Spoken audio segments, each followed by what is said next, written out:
शुरू में ही बता दिया करो, ठीक है, कई बार भूल जाता हूँ मैं। इक्वेशन ऑफ स्ट्रेट लाइन का मतलब क्या है यहाँ पे। अब ऐसे सोचो कि इसमें अगर आप x कोऑर्डिनेट डालते हो तो y कोऑर्डिनेट आपको मिल जाएगा, ये इसकी खास बात है। यही तो होती है इक्वेशन ऑफ ट्रेजेक्टरी का मतलब कि वो इक्वेशन अपने आप में एक ऐसी इक्वेशन है जिसमें अगर आप x कोऑर्डिनेट डालो तो y कोऑर्डिनेट मिल जाएगा, या y कोऑर्डिनेट डालोगे तो x कोऑर्डिनेट मिल जाएगा। मतलब बेसिकली इक्वेशन ऑफ ट्रेजेक्टरी आपको हर एक x कोऑर्डिनेट के रिस्पेक्ट में y कोऑर्डिनेट दे सकता है, यानी कि आपको x y कोऑर्डिनेट दे सकता है वो। इसको क्या बोलते हैं, मैथ्स में कभी आपने पढ़ा होगा, इसे बोलते हैं पैरामेट्रिक इक्वेशन। मैं जाना नहीं चाहता, इसे बोलते हैं पैरामेट्रिक इक्वेशन। मैथ्स का टॉपिक हो जाएगा फिर ये, कि अगर x और y कोऑर्डिनेट किसी और वेरिएबल के फॉर्म में दिखा दो तो उसे बोलते हैं पैरामेट्रिक कोऑर्डिनेट, पैरामेट्रिक इक्वेशन, ठीक है, पैरामेट्रिक इक्वेशन। हमें इक्वेशन ऑफ ट्रेजेक्टरी निकालनी है तो आप क्या करोगे, इसमें थीटा एलिमिनेट करोगे, एलिमिनेट थीटा। अच्छा कैसे करें, कौन बताएगा प्रोसेस, कभी किया है हमने क्या किया जाए, क्या करोगे, squaring and adding, square and add, देखो इसमें पता ही चल रहा है। स्क्वायर एंड ऐड कर दोगे तो उसका खास बात क्या है, देखो उससे क्या पता चलेगा, देखो एक्स स्क्वायर वाई स्क्वायर हो जाएगा, आर स्क्वायर कॉमन आ गया, sine square theta plus cos square theta, देखो एलिमिनेट हो गया, ये वन है, तो x square plus y square क्या आ गया।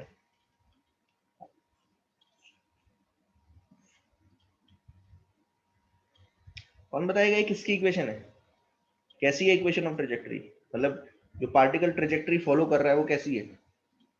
चार ऑप्शन दे रहा हूं, सर्कल, एलिप्स, सर्कल या हाइपरबोला। इक्वेशन पता चल रही है, सर्कल है, it is, so particle is performing circle.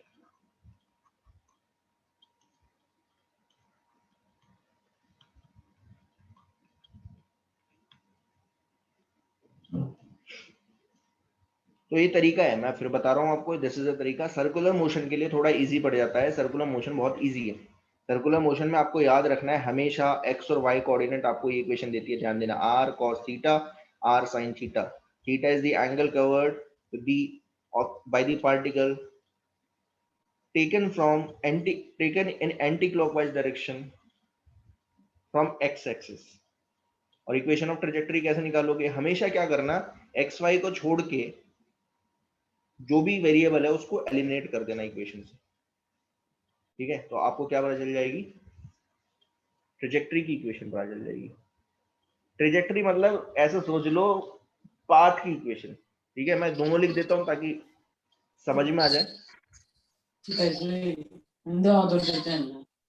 Equation of path दोनों है ये।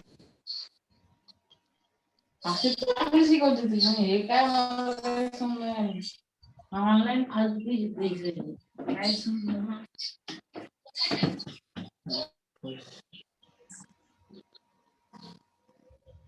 आदित्य म्यूट म्यूट कर यार अपने आप को।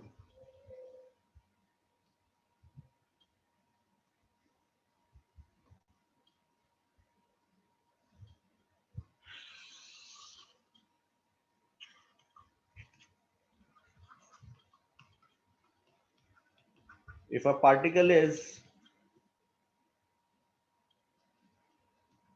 moving in a plane, plane का मतलब क्या होता है, टू डायमेंशन, टू डायमेंशन, तो टू डायमेंशन में जो है प्लेन बनता है, ठीक है, सच दैट आर वेक्टर, ये आर वेक्टर क्या है, इसका पोजीशन वेक्टर है, तो ये कुछ ऐसा दे रखा है, ध्यान देना, 2t+1 I cap and 3t j cap, ये पहला हो गया, एक है, ठीक है, दूसरा दो, मैं दो डाल रहा हूं एक ही में ताकि समझ में आ जाए, 2t i cap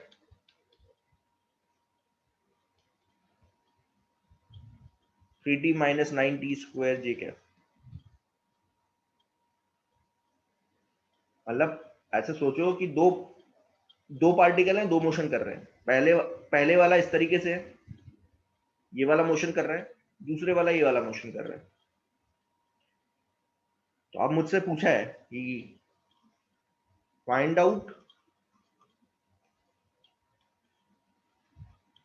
the position vector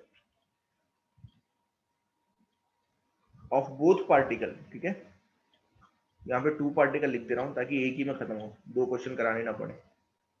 find out the position vector of the particles at 0 second, 1 second, 2 second and 3 second।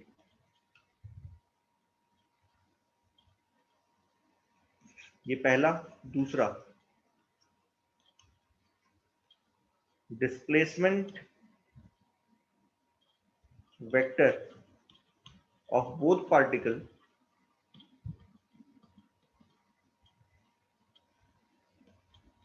Between 1 second two 3 second. 1 second से लेके 3 सेकेंड के बीच में कितना डिस्प्लेसमेंट कवर किया उन्होंने। एंड तीसरा, find out the equation of trajectory और path.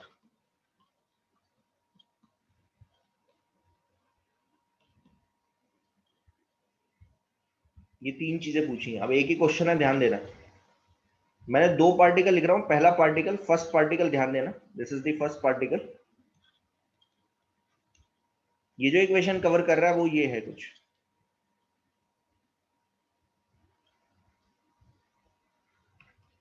To t plus one i cap plus 3t j cap, ये फर्स्ट पार्टिकल है। सेकेंड पार्टिकल जो कवर कर रहा है वो है 3t i cap 2t i cap sorry plus 3t minus 9t square j cap.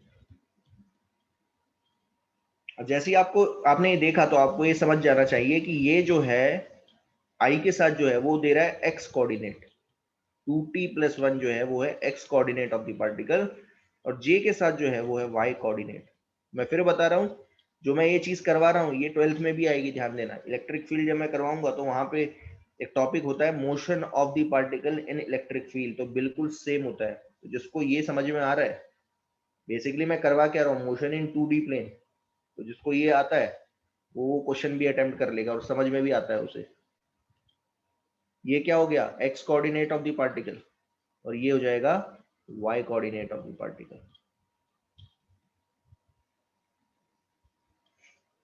अब यहाँ पे टाइम, कौन कौन से टाइम पे, 0 सेकेंड पे,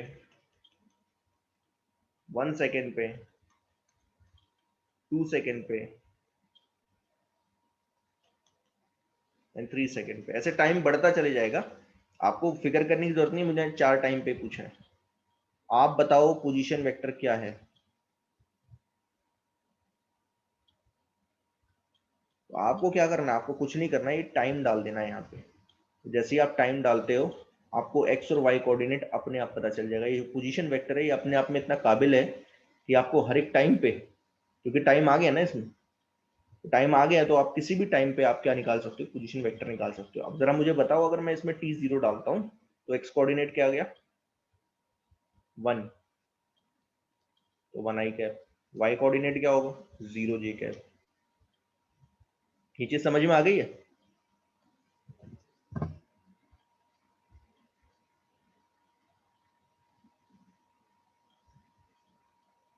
ओके, चलो R2 बताओ, दूसरे वाले पार्टिकल का। 0 सेकेंड डालो जल्दी।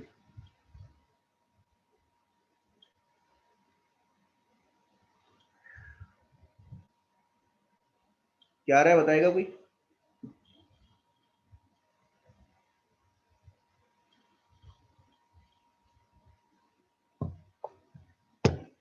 हाँ, ये तो बहुत इजी था, क्योंकि अब जहाँ पे टाइम है ना, यहाँ पे 0 आ जाएगा, टाइम 0 है तो 0 आई कैप, और यहाँ पे भी 0 आएगा, 0 और 0, 0 माइनस 0 0, 0 जे कैप। देखो जैसे ही आपको ये आपने देखा तो आपको पता चलेगा इस केस में दूसरा पार्टिकल जो है ओरिजिन पे है, और यहाँ पे कहाँ पे है, एक्स एक्सिस के वन, एक्स एक्सिस पे ओरिजिन से 1 मीटर दूरी पे है, ऐसे सोच लो। अब ये चलना स्टार्ट कर रहे हैं, 1 सेकंड बाद ये कहाँ पहुंचा, 1 डालो, यहाँ पे 1 डालोगे तो क्या आ जाएगा, 2 × 1 + 1 आई कैप, और 3 × 1 जे कैप, तो ये आ गया आपका 3 आई कैप + 3 जे कैप। बहुत बढ़िया। दूसरा पार्टिकल कहाँ है बताओ, डालो 1, 2 × 1 आई कैप, 3 × 1 - 9 1² जे कैप, हो जाएगा 2 आई कैप -6 जे कैप। बहुत बढ़िया। अच्छा 2 सेकंड पे कहाँ पे होगा,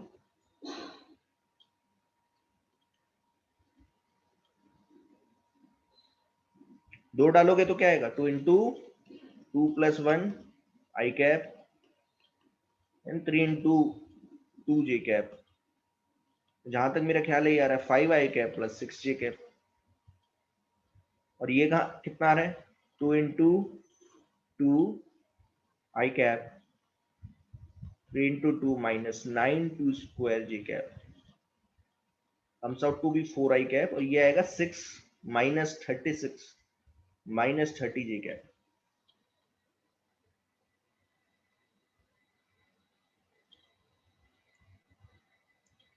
3 सेकंड पे बताओ कहाँ पे लास्ट,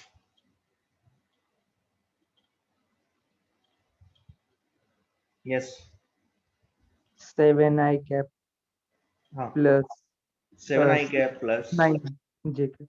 9 जे कैप, और लास्ट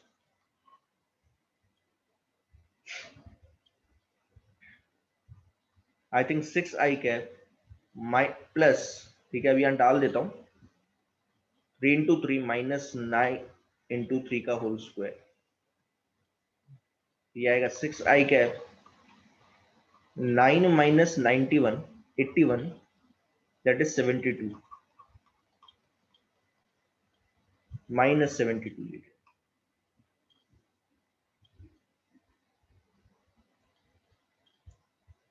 तो मैंने सारे कोऑर्डिनेट निकाल दिए हैं। इस तरीके से आप पोजीशन वेक्टर्स निकाल सकते हो 2D प्लेन में। अब वो पूछ रहा है कि ये बताओ कि displacement between 1 second two 3 second बता दो जरा। 1 सेकेंड से लेके 3 सेकेंड के बीच में कितना डिस्प्लेसमेंट हुआ। तो अब याद रखना, वैसे मुझे ऐसे लिखना नहीं चाहिए, ये ऐसे होगा 0 1 2 सेकेंड 3 सेकेंड, 0 1 2 सेकेंड 3 सेकेंड। अच्छा 3 सेकेंड पे डिस्प्ले, देखो ये पहला हो गया, फर्स्ट पार्टिकल का कर रहा हूँ, फिर सेकंड पार्टिकल कर रहा हूँ, ठीक है यहाँ पे दोनों लिखा हुआ है। तो आप कैसे निकालोगे, 3 सेकेंड पे डिस्प्लेसमेंट वेक्टर क्या है, 4i + 6 जे। ना ना ना ना, 3 सेकेंड पे फर्स्ट पार्टिकल का 3 सेकेंड पे ये है, ये है। सर मैंने 3 to 1 to 3 बताया। अच्छा बता दिया आपने, ठीक है चलो। तो 3 सेकेंड पे जो डिस्प्लेसमेंट वेक्टर है वो है, डिस्प्लेसमेंट नहीं sorry position vector 7 I cap + 9 J cap. और 1 सेकेंड पे पोजीशन वेक्टर क्या है, तो ये हो गया 3 आई कैप + 3 जे कैप। तो फाइनल माइनस इनिशियल कर दो, यही डिस्प्लेसमेंट वेक्टर है। तो displacement vector that is delta R vector हो जाएगा 7 I cap 9 J cap -3 I cap -3 J cap. तो आ गया 4 आई कैप + 6 जे कैप। ये आपका डिस्प्लेसमेंट वेक्टर है। और डिस्प्लेसमेंट वेक्टर से आप डिस्प्लेसमेंट भी फाइंड आउट कर सकते हो। तो अगर डिस्प्लेसमेंट बोला जाए कितनी है तो क्या होगा, 4 का स्क्वायर + 6 का square that is 16 + 52, 16 + 36 √52।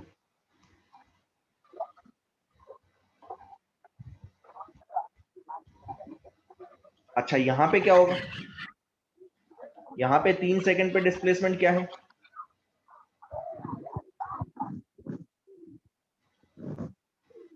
6i cap minus 72j cap, second particle की बात कर रहा हूं मैं।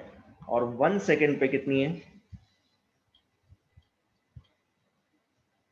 1 सेकंड पे कितनी है?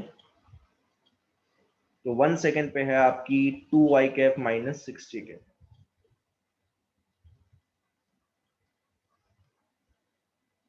तो क्या होगा डेल्टा आर वेक्टर इस केस में? Final minus initial, 6i minus 72j cap minus 2i cap plus 6j cap, तो आ गया 4i cap minus 66j cap.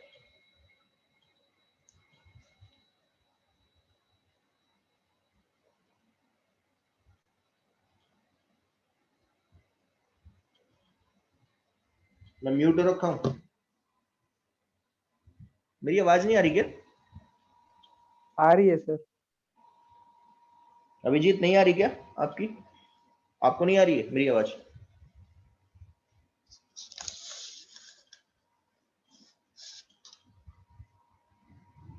अब आ रही है?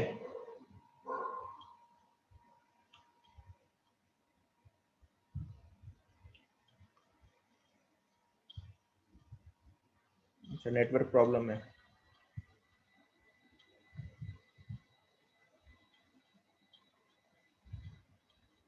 हाँ, थोड़ा वॉल्यूम बढ़ा लो अपने लैपटॉप का, जो भी आप यूज कर रहे हो डिवाइस।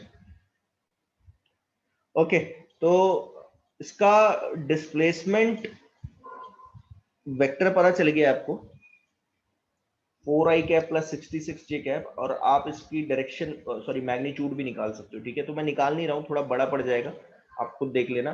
4 का स्क्वायर प्लस 66 का स्क्वायर का रूट। ट्रेजेक्टरी की इक्वेशन ऑफ ट्रेजेक्टरी, तो ओके, तो इक्वेशन ऑफ ट्रेजेक्टरी कैसे निकालें? तो ध्यान देना, मैंने आपको एक तरीका बताया था। आपको एक्स और वाई कोऑर्डिनेट की जो इक्वेशन है, एक्स जो है देखो क्या था, 2t प्लस 1, और ये है 3t। तो इसमें एक्स वाई के अलावा जो वेरिएबल हैं उनको एलिमिनेट कर दो। ठीक है, एक्स और वाई के अलावा यहाँ पे कौन सा वेरिएबल है? टाइम वेरिएबल है ना, टाइम को एलिमिनेट कर देना, तो एलिमिनेट टाइम। अच्छा, टाइम को एलिमिनेट करने का सबसे बढ़िया तरीका क्या है? सेकेंड वाली इक्वेशन जो है उसमें टाइम निकाल लो, क्या आएगा? y/3, और put it in first equation में डाल दो। तो फर्स्ट इक्वेशन में डालोगे तो क्या आएगा? x into 2 y/3 plus 1। तो ये आपकी इक्वेशन आ रही है, x is equal to 2y 3/3 3x minus 2y equal to 3, ये वाली। अच्छा, ये कैसी इक्वेशन है? स्ट्रेट लाइन पता चल रहा है वो तो। So it is a straight line equation. तो पार्टिकल कौन सा मोशन परफॉर्म कर रहा है, कौन सा पाथ परफॉर्म कर रहा है? Straight line motion. तो this is a straight line motion in 2D plane. दिख रहा है? अब डायरेक्टली जो है क्वेश्चन अगर आप देखोगे तो ये मैंने पूरा जो है सब कुछ बताया, लेकिन क्या होता है जब मान लो आप एनडीए का पेपर दे रहे हो, जेई मेंस नीट, तो उसमें आपसे क्या पूछेगा?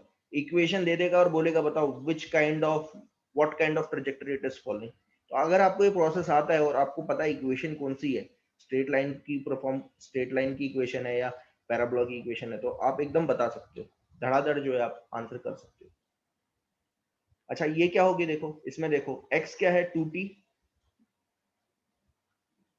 सेकेंड पार्टिकल के लिए। y क्या है? 3t minus 9t square. अब यहाँ पे क्या करूं? एलिमिनेट टाइम फिर से। अब इसमें आप सबसे बढ़िया प्रोसेस क्या है? पहली वाली इक्वेशन से टाइम निकालो और दूसरी वाली में डाल दो, दूसरी वाली में डाल दो, दूसरी वाली में डाल के बताना जरा क्या है।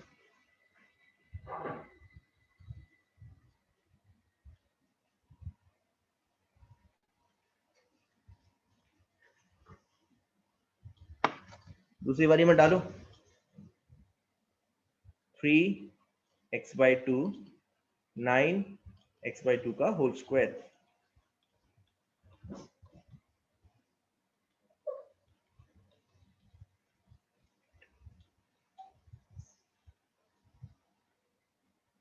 अच्छा ये कौन सी इक्वेशन है जरा बताना, ये कैसी लग रही? Is it a straight line equation और पैराबोला?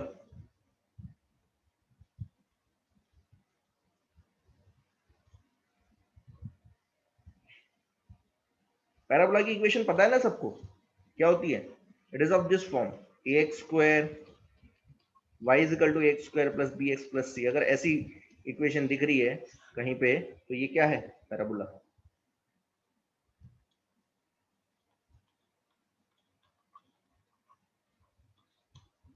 सो पैराबोला मोशन है ये, ध्यान देना, पैराबोलिक मोशन है 2D प्लेन। जो ये पाथ फॉलो कर रहा है, पैराबोलिक मोशन नहीं बोलना चाहिए, path following by the particle is parabola. बाद में आपको पता चलेगा कि ये दोनों इक्वेशन अभी मतलब थोड़ी देर बाद दोनों इक्वेशन को आप कंबाइनली बोल सकते हो, पार्टिकल इज परफॉर्मिंग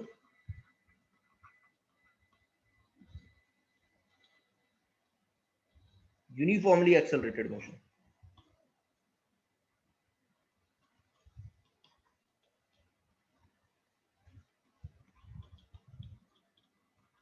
ये थोड़ी देर में बताऊंगा। अब तो मेरे ख्याल से आपको ये समझ में आ गया होगा क्वेश्चन, ठीक है? दो क्वेश्चन मैंने करवाए हैं, ठीक है, 2D प्लेन के, डिस्टेंस और डिस्प्लेसमेंट। मैं आगे चल रहा हूं। Velocity and speed.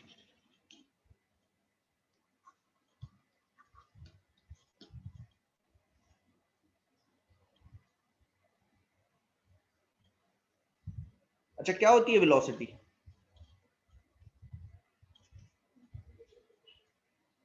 Displacement upon time. It is the ratio of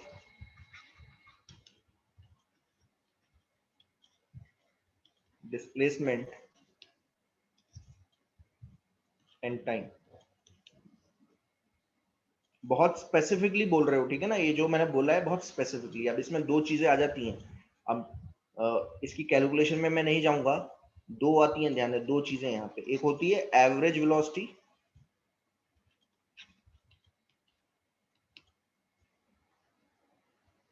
और एक होती है इंस्टेंटेनियस वेलोसिटी।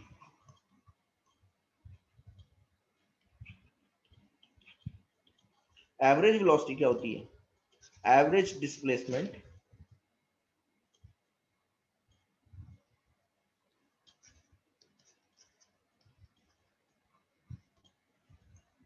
जब भी आप वेलोसिटी की बात कर रहे हो, ध्यान देना, तो आपके दिमाग में एकदम आना चाहिए कि सर कौन सी वेलोसिटी, कौन सी वेलोसिटी, एवरेज वेलोसिटी या इंस्टेंटेनियस वेलोसिटी। यहाँ पे दो चीजें हैं, एवरेज वेलोसिटी और इंस्टेंटेनियस वेलोसिटी। ध्यान देना, एवरेज वेलोसिटी क्या होती है? एवरेज वेलोसिटी में आप क्या निकालते हो? डिस्प्लेसमेंट निकालते हो। ध्यान से देखना क्या लिख रहा हूं मैं, displacement between two time T1 and T2। T1 और T2 के बीच में क्या कितना डिस्प्लेसमेंट है वो निकालोगे, जो भी डिस्प्लेसमेंट हुआ है, ठीक है ना, वो निकालोगे और किससे डिवाइड करोगे? Difference of time.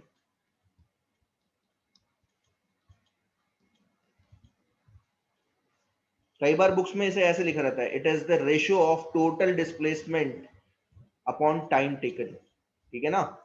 दो डिस्प्लेसमेंट के, दो टाइम के बीच में कितना डिस्प्लेसमेंट है वो निकाल लो और दोनों टाइम के डिफरेंस से डिवाइड कर देना।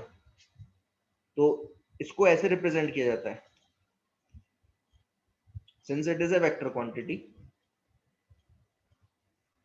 तो ये आएगा, अभी मैंने निकाल के दिखाया था, डेल्टा आर आता है दो टाइम के बीच में, T1 और T2 के बीच में जो डिस्प्लेसमेंट होता है वो डेल्टा आर होता है, ध्यान देना, डेल्टा आर।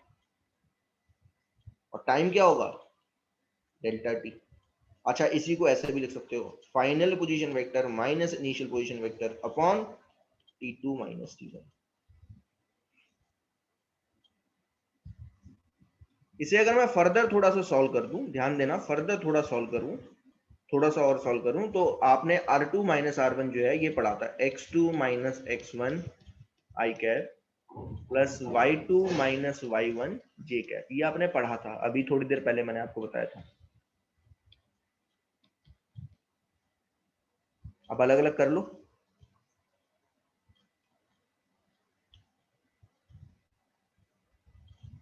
क्या आएगा? क्या आ जाएगा? x2 minus x1 upon t2 minus t1 i cap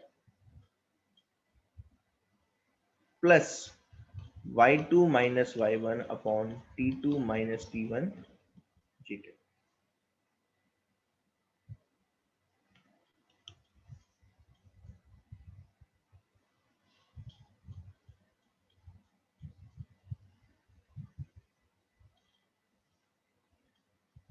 okay, तो अब जरा मुझे ये बताओ कि व्हाट इज दिस, ये क्या है और ये क्या है, कौन बताएगा?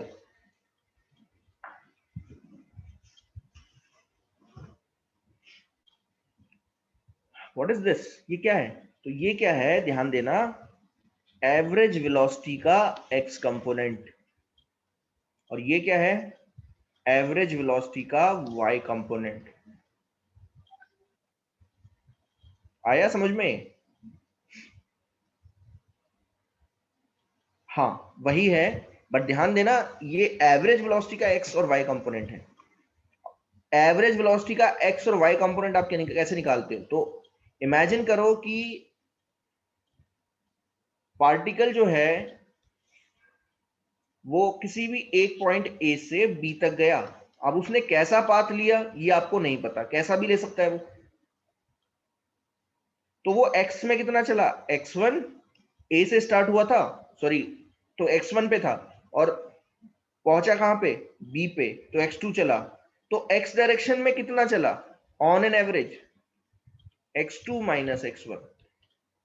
इसको टाइम के डिफरेंस से डिवाइड कर दोगे x2 माइनस x1 से, तो एवरेज वेलोसिटी का x कंपोनेंट आएगा। सेम y, पार्टिकल y1 पे था, पहुंचा कहां पे? y2 पे, तो y डायरेक्शन में कितना चला? y2 minus y1। तो y2 माइनस y1 को t2 माइनस t1 से डिवाइड कर देना, आपको एवरेज वेलोसिटी का y कंपोनेंट पता चल जाएगा। अब एवरेज वेलोसिटी की सबसे बड़ी प्रॉब्लम क्या होती है कि ये नहीं पता चलता इसमें कि A से B तक वो कैसे गया। कैसे गया मतलब कि आप ऐसे सोचो कि सबसे पहले तो पाथ के बारे में नहीं पता चल रहा है, क्योंकि पाथ तो वो कोई भी ले सकता है, ऐसे भी पहुंचेगा, अगर ऐसे ही पहुंचेगा ऐसे ही पहुंच सकता है। वो सिर्फ एवरेज वेलोसिटी सिर्फ ये बताती है कि ऑन एन एवरेज उसने एक्स डायरेक्शन में कितना डिस्टेंस ट्रेवल किया और वाई डायरेक्शन में कितना डिस्टेंस ट्रेवल किया, ऑन ओनली ये दे सकता है।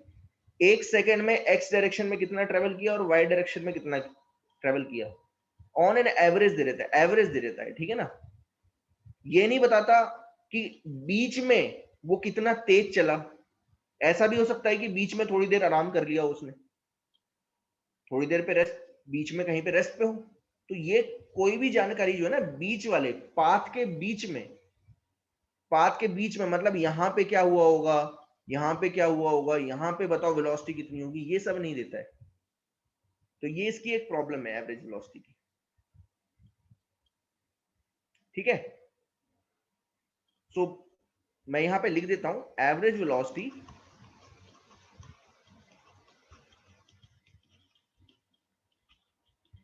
Does not give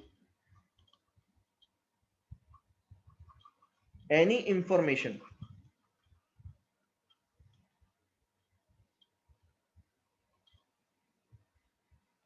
between initial point and final point। अच्छा, इंफॉर्मेशन का मतलब यहाँ पे क्या है? वेलोसिटी, मेनली वेलोसिटी की बात हो रही है कि कितना तेज चल रहा है। ऐसा भी हो सकता है कि बहुत तेज चल रहा हो, ऐसा भी हो सकता है कि रुका हुआ हो, उल्टा भी ट्रेवल कर सकता है, ठीक है ना। मतलब ऐसा भी हो सकता है कि यहां पे पहुंचा, फिर उसका मन किया थोड़ा सा फिर वापस यू टर्न लू, ऐसे चलने लग जाए, फिर ऐसे गया। इमेजिन कर सकते हो, कुछ भी कर सकता है पार्टिकल बीच में। तो पार्टिकल ने बीच में क्या किया उसकी कोई इंफॉर्मेशन नहीं देता है एवरेज वेलोसिटी। तो हमें फिर क्या निकालना चाहिए? मेनली मेरे लिए इंपॉर्टेंट क्या है? मेनली मेरे लिए इंपॉर्टेंट क्या है? एवरेज वेलोसिटी इंपॉर्टेंट नहीं है मेरे लिए ज्यादा। क्या होता है? Instantaneous velocity.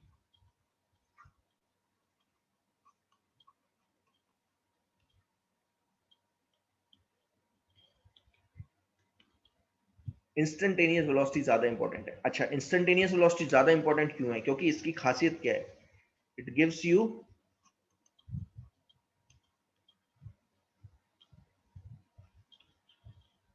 the velocity of the particle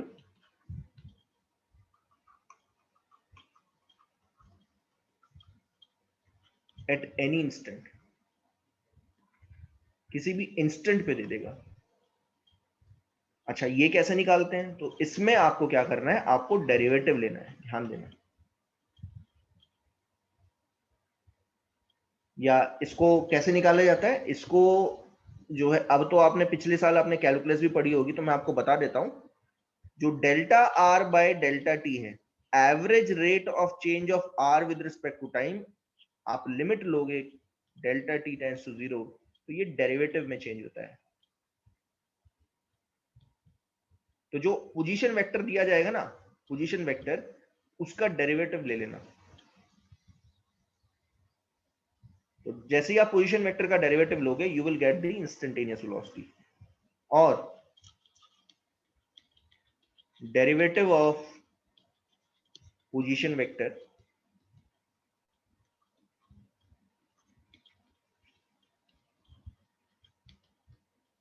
gives the instantaneous velocity.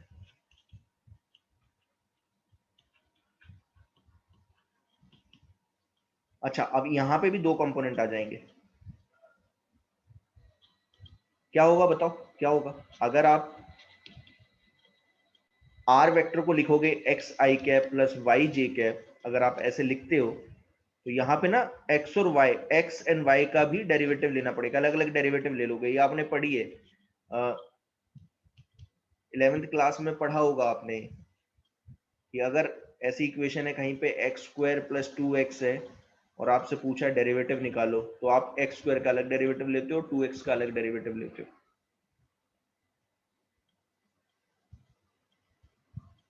तो यहाँ पे भी वही करना है आपको, x का अलग डेरिवेटिव लोगे और y का अलग डेरिवेटिव लोगे, dy बाय dt। तो जरा मुझे बताएगा ये क्या है फिर? What is dx by dt? तो ये इंस्टेंटेनियस वेलोसिटी का x कंपोनेंट है, और ये क्या है? इंस्टेंटेनियस वेलोसिटी का y कंपोनेंट। सेम यहाँ पे मैं बोल सकता था, जैसा मैंने यहाँ पे लिखा था, ये इंस्टेंटेनियस वेलोसिटी का x कंपोनेंट है और ये इंस्टेंटेनियस वेलोसिटी, ये एवरेज वेलोसिटी का y कंपोनेंट और x कंपोनेंट है। वैसे यहाँ पे ये इंस्टेंटेनियस वेलोसिटी का। तो अगर आपसे बोला जाए कि वेलोसिटी का मैग्नीट्यूड निकालो, वेलोसिटी का मैग्नीट्यूड, ये मैग्नीट्यूड ऑफ वेलोसिटी है, और वेलोसिटी का मैग्नीट्यूड ही क्या होता है किसी भी इंस्टेंट पे? स्पीड, ध्यान देना। तो आपको अगर बोला जाए कि बताओ 2 सेकंड पे पार्टिकल की स्पीड क्या है, तो घबराना नहीं है आपको। आपको क्या करना है, जो वेलोसिटी होगी ना उस समय, पॉजिटिव नेगेटिव कुछ भी हो सकती है, आप उसका सिर्फ मैग्नीट्यूड देखोगे। अच्छा, मैग्नीट्यूड क्या होगा? तो क्योंकि ये एक वेक्टर है, तो आप क्या लिखोगे? एक्स कंपोनेंट वेलोसिटी का whole square plus y component velocity. बस आप ये काम करोगे।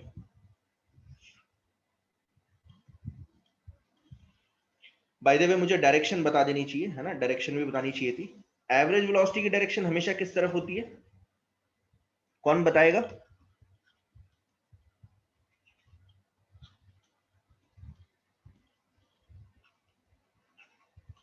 किसी को याद है एवरेज वेलोसिटी की डायरेक्शन किस तरफ होती है?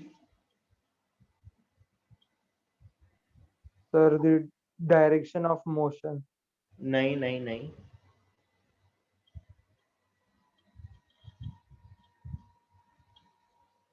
कौन बताएगा?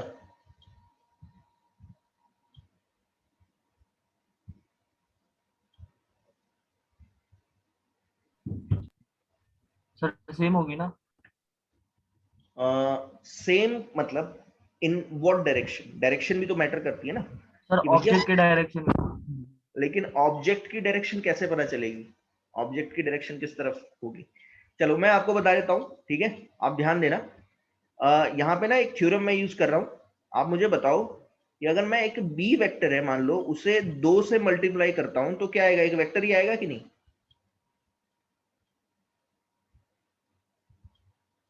अगर एक बी वेक्टर है, मान लीजिए ये वेक्टर है, ये बी वेक्टर है, ध्यान देना, और इसे 2 से मल्टीप्लाई कर रहा हूं, 2 से मल्टीप्लाई कर रहा हूं, तो एक वेक्टर आएगा कि नहीं आएगा? बहुत सिंपल सी बात है।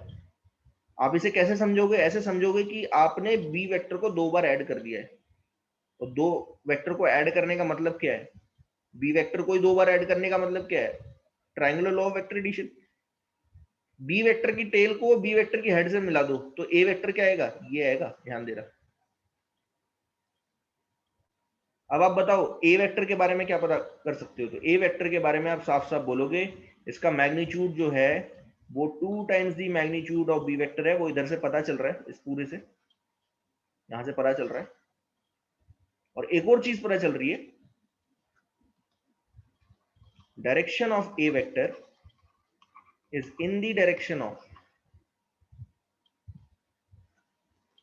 बी वेक्टर है। जिस डायरेक्शन में बी वेक्टर है, बी वेक्टर इस डायरेक्शन में, उसी डायरेक्शन में तो ए वेक्टर है। आया समझ में? ये चीज समझ में आई? ये कभी वेक्टर में की होगी?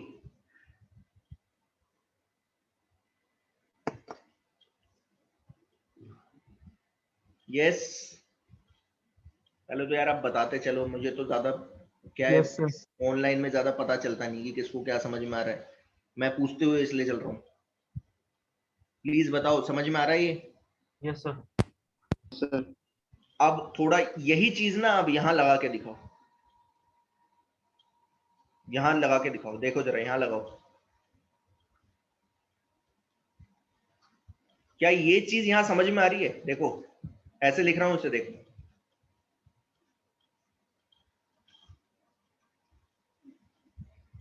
डेल्टा टी क्या होती है?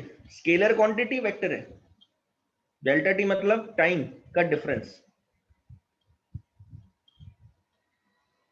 तो टाइम कैसी क्वांटिटी है? It is a scalar quantity. Time को हमेशा स्केलर लिया जाता है, ऑल्दो वो फॉरवर्ड डायरेक्शन में मूव कर रहा है, ध्यान देना, लेकिन ये नहीं पता चल पाता कि किस डायरेक्शन में मूव कर रहा है। हमेशा ये लिखते हैं फॉरवर्ड डायरेक्शन, तो फॉरवर्ड क्या है यहाँ पे? कुछ पता नहीं चल रहा। तो टाइम को हम एक स्केलर क्वांटिटी की तरह ट्रीट करते हैं। तो ये बिल्कुल वैसा ही हो गया कि ये हो गया ए वेक्टर और डेल्टा आर हो गया बी वेक्टर, और बी वेक्टर को आपने एक scalar quantity 1 bye delta T, अगर डेल्टा टी स्केलर है तो 1 बाय डेल्टा टी भी स्केलर है, एक स्केलर क्वांटिटी से मल्टीप्लाई किया, ये स्केलर क्वांटिटी है। तो अब बताओ क्या बोलोगे आप झट से बता दोगे कि एवरेज वेलोसिटी का जो मैग्नीट्यूड है वो डेल्टा आर के मैग्नीट्यूड का कितना टाइम्स है? 1 बाय डेल्टा टी टाइम्स है। ये तो आप बता ही दोगे, और क्या पता चलेगा? और ये चीज भी पता चलती है कि एवरेज वेलोसिटी की डायरेक्शन किस तरफ है, बताओ। अनम्यूट करके बताओ जल्दी, और क्या पता चल रहा है इससे? एवरेज वेलोसिटी की डायरेक्शन किस तरफ है? Is in the direction of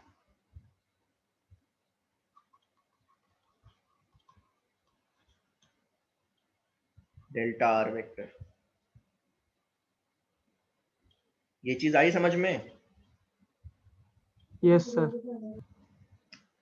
मैं कैसे निकाल रहा हूँ ये सब? मैथ्स आती है, अगर मैथ्स किसको आती है तो धड़ाधड़ करता है, ऐसा नहीं। और जिसको मैथ्स नहीं आती वो चीजें, ये चीज अगर समझ लेना एक बार, जो एक बार समझ ले और अपने दिमाग में डाल ले, तो उसे कोई कहीं पे भी प्रॉब्लम नहीं आएगी। फिर कॉन्सेप्ट लगाने की देरी होती है, कितना आप क्वेश्चंस करोगे और कॉन्सेप्ट लगाए जा रहे हो। अब जरा मुझे बताओ क्या लिखना चाहिए? Direction of average velocity is in the direction of displacement vector.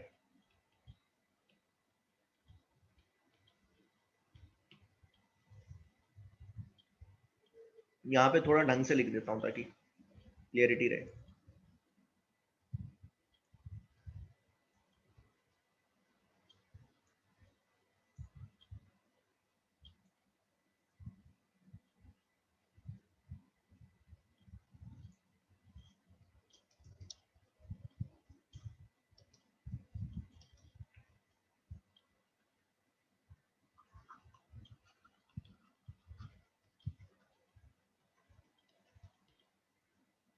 is in same direction as displacement vector.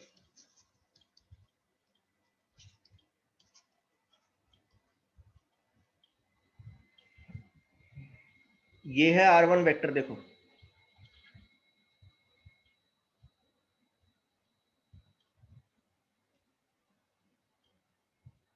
ये r1 वेक्टर है,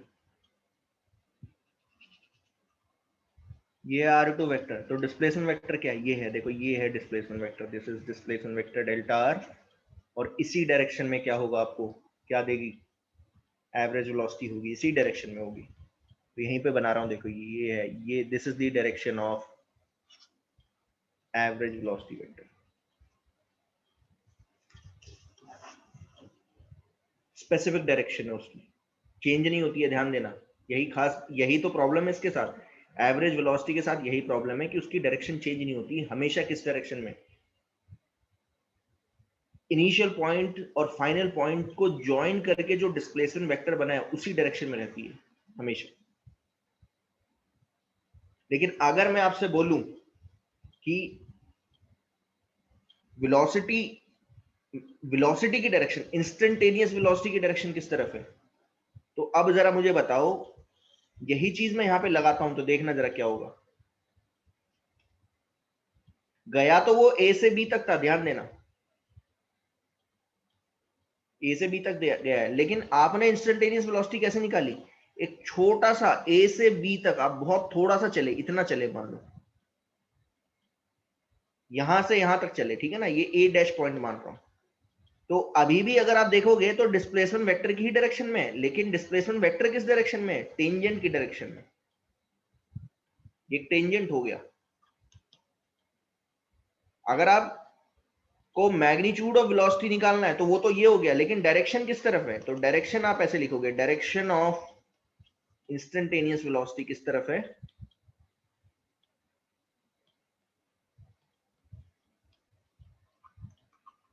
is in the direction of tangent to the path at that point.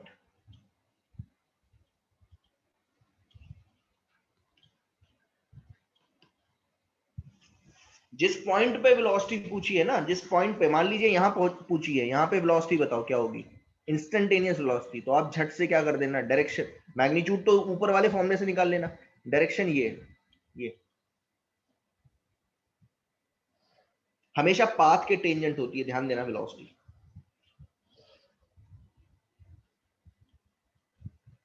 Clear है यहां तक?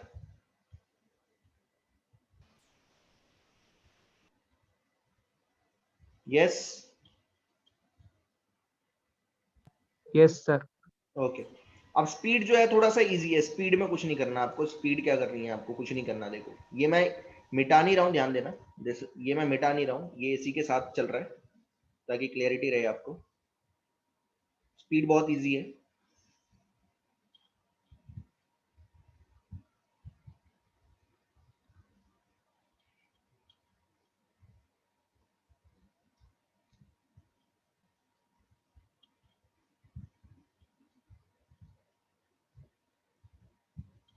Speed क्या होती है?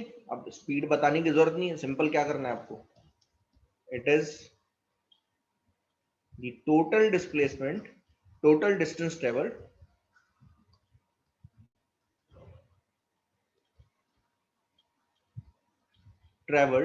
Per unit time.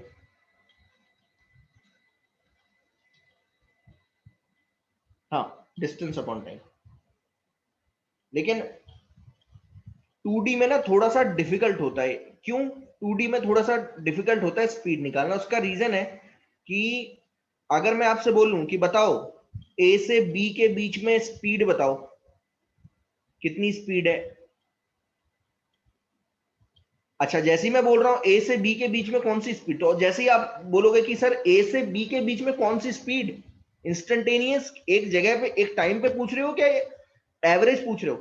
तो अगर मैं एवरेज स्पीड पूछूं आपसे तो बहुत दिक्कत हो जाएगी, क्योंकि ए बी का आपको क्या निकालना पड़ेगा, पाथ लेंथ निकालनी पड़ेगी। और पाथ लेंथ निकालने का एक फॉर्मूला होता है, लेकिन वो कैलकुलस में यूज होता है, इंजीनियरिंग का फॉर्मूला हो गया वो। उसके लिए आपको इक्वेशन, पाथ की इक्वेशन पता होनी चाहिए। तो मैं वहां तक जा नहीं रहा हूं, आप वहां तक जो है आप इंजीनियरिंग में ही पढ़ोगे।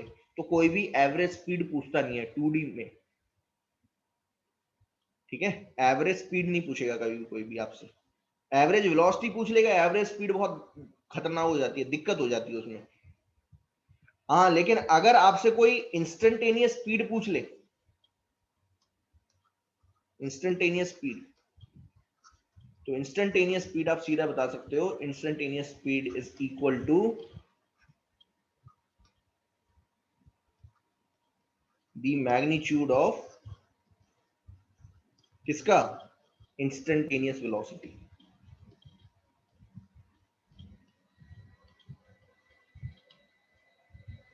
इंस्टेंटेनियस वेलोसिटी का मैग्नीट्यूड ये होता है, इट इज ऑलवेज पॉजिटिव, ये हमेशा पॉजिटिव मिलेगा आपको, ये कभी भी नेगेटिव तो नेवर भी नेगेटिव, कभी नहीं। ध्यान से समझना, अगर मान लीजिए स्पीड और टाइम का ग्राफ ऐसा दे दिया जाए, ध्यान से समझना इस चीज को, मान लीजिए ऐसा ग्राफ दे दिया जाए, क्या ये सही ग्राफ है?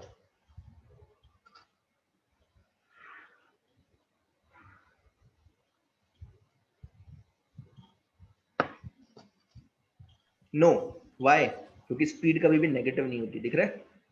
स्पीड बढ़ सकती है, घट सकती है, लेकिन कभी भी नेगेटिव नहीं हो सकती, ध्यान देना।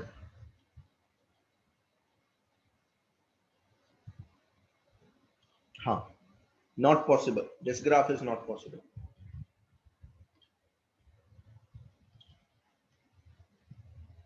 अच्छा, वेलोसिटी के बारे में क्या कहोगे? तो वेलोसिटी कुछ भी हो सकती है, वेलोसिटी कैन बी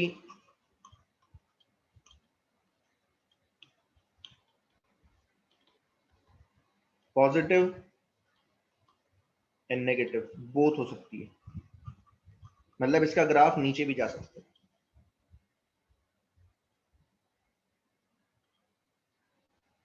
हाँ, देखो मैंने इसलिए तो वेक्टर आपको पहले बताया ना, वेक्टर मैंने बताया, तो इससे क्या होगा कि अब आपको बहुत चीजें इजी समझ में आ जाएंगे। देखो अब यही क्वेश्चन लेता हूं, ध्यान देना, यही क्वेश्चन लेता हूं और इससे स्पीड भी पूछ लेता हूं आपसे, ठीक है? अब ये जो क्वेश्चन था,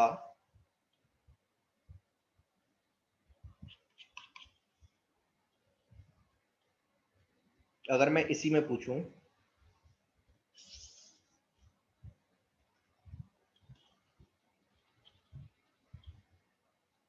इन दी अबव क्वेश्चन,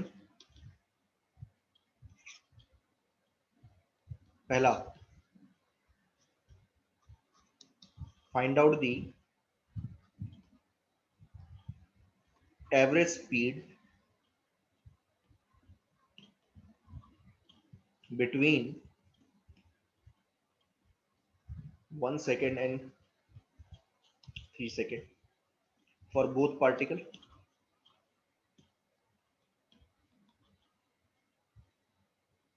and दूसरा, find out the instantaneous, अच्छा एवरेज स्पीड नहीं, एवरेज वेलोसिटी प्लीज, क्योंकि एवरेज वेलोसिटी ही पूछा जा सकता है, क्योंकि डिस्प्लेसमेंट वेक्टर मैं निकाल सकता हूँ, डिस्टेंस निकालना बहुत डिफिकल्ट पड़ जाता है। Find out the instantaneous velocity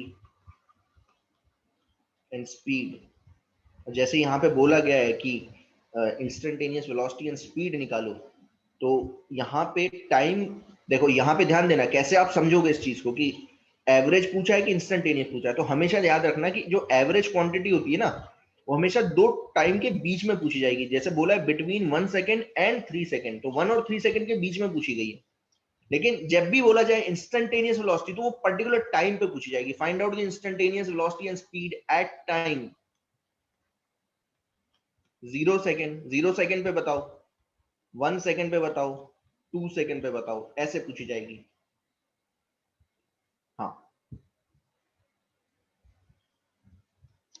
तो अब ये भी निकाल लेते हैं। अब क्या थी जरा बताना, फर्स्ट पार्टिकल के लिए क्या होगी? First particle and second particle.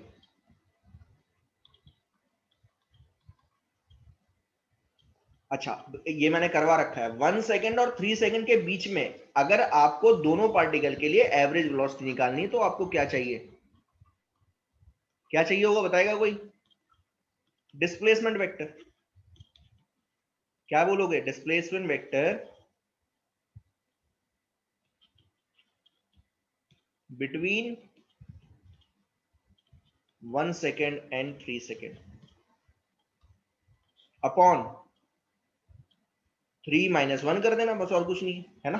यही तो करना है। 3 माइनस 1 मतलब टाइम का डिफरेंस, 2 सेकेंड ही तो बीते उसमें। हाँ, ना ना ना ना ना ना ना ना, चेंज इन डिस्प्लेसमेंट वेक्टर नहीं, displacement vector, not change in. Change in displacement vector तो कुछ और हो जाएगा।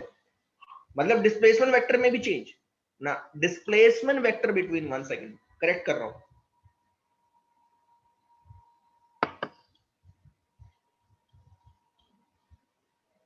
हाँ ठीक है। तो अब 3 सेकेंड और 1 सेकेंड के बीच में डिस्प्लेसमेंट वेक्टर क्या आपने निकाला था? यस, निकाला था। जहां तक मेरे ख्याल है मैंने निकाला था। कहां था ये? देखो, ये रहा।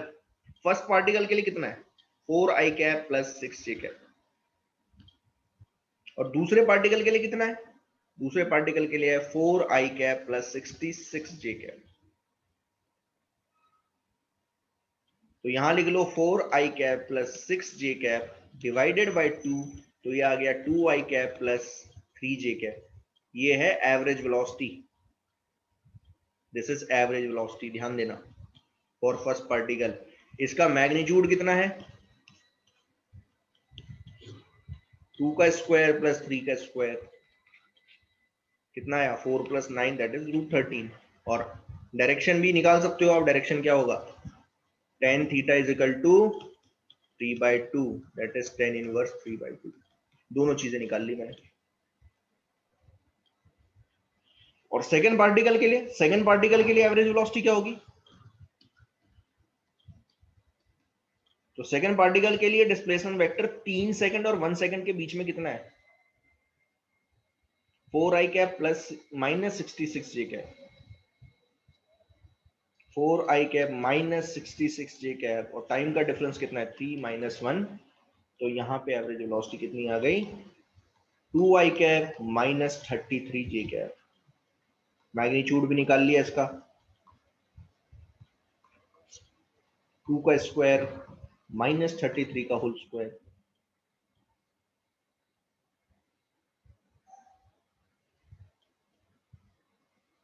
तो ये कितना आ रहा है? 4 प्लस 33 का स्क्वायर, ये कर लेना, मेरे ख्याल से 999 है।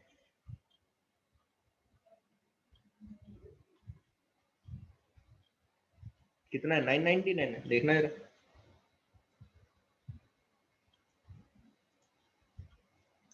गलत कर दिया क्या मैंने?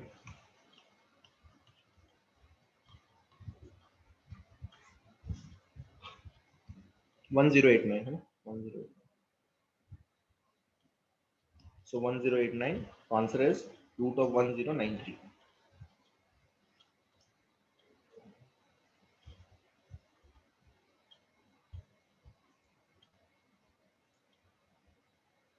And last but not the least क्या है? Find out the instantaneous velocity and speed.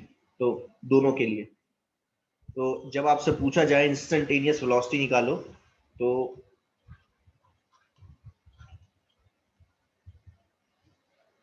आप क्या करोगे? आप x कंपोनेंट निकालोगे, वेलोसिटी x कंपोनेंट, डेरिवेटिव लेके इसका x का। अच्छा, x फर्स्ट पार्टिकल के लिए क्या है? फर्स्ट पार्टिकल के लिए क्या था x? तो वो था 2t + 1 and 3t।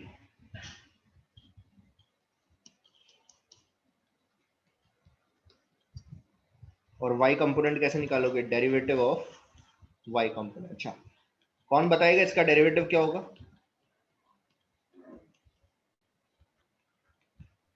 टू। हाँ, बहुत बढ़िया। इसका तो 2 हो जाएगा और इसका क्या होगा? 3। तो अब वेलोसिटी वेक्टर क्या आ गया? सीधा 2i कैप + 3j कैप। अब इसमें टाइम आ रहा है क्या? टाइम तो आ ही नहीं रहा नो वेलोसिटी सर। में। इसका मतलब यूनिफॉर्म वेलोसिटी है। Particle is performing uniform velocity motion. और यूनिफॉर्म वेलोसिटी को मोशन ही क्या बोलते हैं? हम यूनिफॉर्म मोशन बोल देते हैं 2D में, यूनिफॉर्म मोशन। इसमें टाइम डालने की जरूरत नहीं है। 1 सेकेंड, 0 सेकेंड, 2 सेकेंड, सब पे सेम है, तो बताने की जरूरत नहीं है। हर सेकंड पे उतनी वेलोसिटी। मैग्नीट्यूड निकाल सकते हो। मैग्नीट्यूड क्या हो जाएगा? 4 + 9 दैट इज √13। और डायरेक्शन क्या होगा? tan inverse 3/2। तो देखो, आपने कभी पढ़ा होगा कि क्या बोलते हैं, जब यूनिफॉर्म मोशन कर रहा होता है तो इंस्टेंटेनियस होगी, एवरेज वेलोसिटी सब सेम रहती है। देखो, एवरेज वेलोसिटी भी उतनी ही है और इंस्टेंटेनियस भी उतनी है। किसी भी टाइम पे देखो, कैसे पता चल रहा है कि it is a uniform motion? भाई किसी भी टाइम पे, यहाँ तो टाइम ही नहीं है ना, तो किसी भी टाइम पे वेलोसिटी का मैग्नीट्यूड और डायरेक्शन चेंज नहीं हो रही है, इसका मतलब यूनिफॉर्म मोशन कर रहा है। और दूसरे पार्टिकल के लिए क्या था? वेलोसिटी का एक्स कंपोनेंट क्या था पोजीशन का? आई थिंक 3t था कि 2t? 2t था। और y कंपोनेंट था आई थिंक 60 - 90²। यही था, देखना था।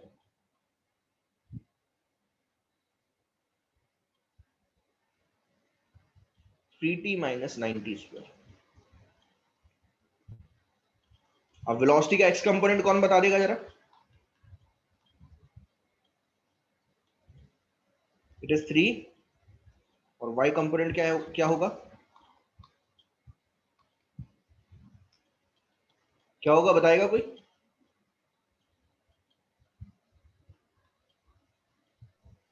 2 - 18t। 18t। बहुत बढ़िया।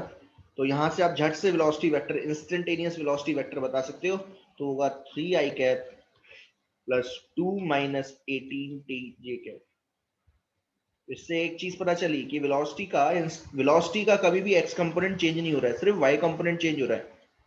तो 0 सेकंड पे, 1 सेकंड पे और 2 सेकंड पे कितनी वेलोसिटी होगी, बताएगा कोई? 3i कैप हमेशा सेम है, वो चेंज नहीं हो रहा। किसमें चेंज आएगा? y कंपोनेंट में। तो इनिशियली t0 पे y कंपोनेंट क्या है? 2j cap. 1 सेकंड पे कितना है?